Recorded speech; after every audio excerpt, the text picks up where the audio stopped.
So I want to talk a little bit about the law of attraction. You've heard this, right? It's called like attracts like. The idea is if you feel good and you have good thoughts and you have good intentions and you have good states, then you attract good things into your life. You attract wealth and health and great people and all that. And if you think naughty, bad thoughts and negative thoughts and you get yourself into a negative state, then you attract illness and poverty and all of that. Of course, this idea is total bullshit. That's not how the world works at all. Lots of times we worry about things and they never happen. I had anxiety for many, many years. Almost all of the things I worried about never happened. I also got really into this positive thinking thing for a while, and I fantasized about all these things I wanted. Most of those things never happened either. Because the fact is, how we feel, what we think about, has very little to do with all those external things that are not in our control. But for some people, that freaks them out. In fact, for most people, it freaks us out to not have control over all of these things that happen to us, to not be able to make sense of when bad things happen to good people. And so, people like Esther and Jerry Hicks of Abraham Hicks and people like that have created an ideology, an idea, a philosophy of life that says you create your own reality. You create everything that happens to you. If something good happens to you, you attracted that. And if something bad happens to you, you attracted that too.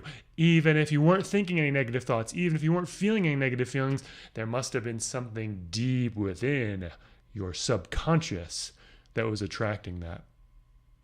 Now, this is a great recipe for paranoia. If you want to get really paranoid about your health, if you want to get really paranoid about your finances, then adopt this philosophy of life. It will work guaranteed.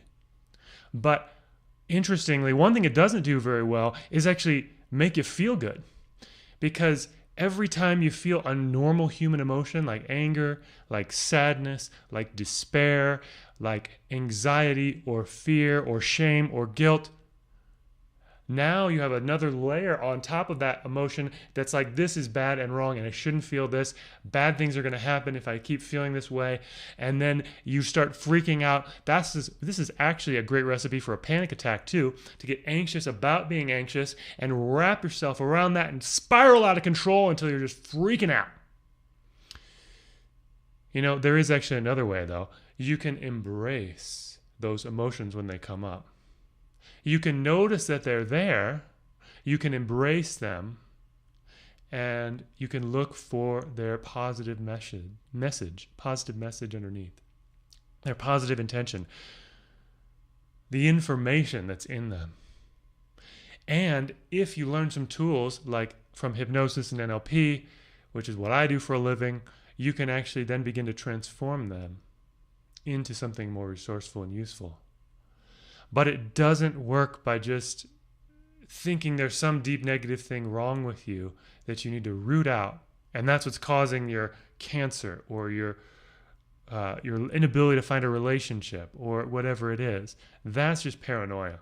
Because the fact is, we are not gods. We do not control the entire universe. As Epictetus, the freed Roman slave and Stoic philosopher, said, some things are within our power while others are not. If we can learn to accept those things that are not within our power while focusing on those that are in our power and doing what's in our power, in our control, then we can become resourceful. We can become virtuous. We can become good people, wise people. We don't always get what we want, and that's just life. Hey, thanks for listening. If you know somebody who really wants to go for a goal and doesn't want to install paranoia in the process, send them my way.